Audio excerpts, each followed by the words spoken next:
வணக்கம். Greece land promoter. இன்றைக்கி நம்ம பார்க்குறது டோபர் லேண்ட் ப்ரொமோட்டரில் ஒரு 7 சென்டில் ஒரு வீடு விற்பனைக்கு வந்திருக்கு. பாருங்கள், ஒரு சீட்டு போட்ட வீடு. உங்களுக்கு சுற்றிலும் ஒரு 5 தென்னை மரம் நிற்கிது, பலாமரம் 3 நிற்கிது. உங்களுக்கு போர் வசதி இருக்குது. பக்கத்துலேயே வீடு, பெரிய வீடு. பக்கத்தில் பெரிய பங்களா வீடு இருக்குது. ஒரு சென்ட்டுக்கு 2,50,000 கேட்குறாங்க. விலை கம்மியான ப்ரைஸு. நாகர்கோயில் பறக்கை பகுதியில் இருக்குது. ஆனால் உங்களுக்கு பாதை 3 அடி பாதை தான், பைக்கு மட்டும்தான் வரும். ஆனால் விலை ரொம்ப கம்மியான ப்ரைஸு. சூப்பரான இடம். பலாமரம், தென்னை மரம் எல்லாமே வச்சுருக்காங்க. ஒரு நல்ல ப்ராப்பர்ட்டி, ஒரு தோட்டம் மாதிரி நீங்கள் யூஸ் பண்ணிக்கலாம். தென்னை மரம்லாம் நல்ல ஒரு மரத்துலேயே 100 காய் காய்க்கிற மாதிரி உங்களுக்கு நல்ல கொத்து கொத்தாக கிடக்குது. பலாமரம் பெருசு 2-3 மரம் நிற்கிது.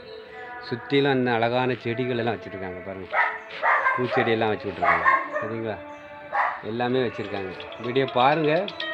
உங்களுக்கு கம்பு கிழங்கு வச்சுருக்காங்க, மாமரம் வச்சுருக்காங்க, முருங்கை மரம் நிற்கி. எல்லாமே வீடை சுற்றிலும் செழிப்பான இடம். வீடியோ பார்த்துட்டு உடனே கால் பண்ணுங்கள். ஒரு சென்ட்டுக்கு 2,50,000 கேட்குறாங்க. உடனே நல்ல ப்ரைஸில் வாங்கி தரேன். நன்றி, வணக்கம்.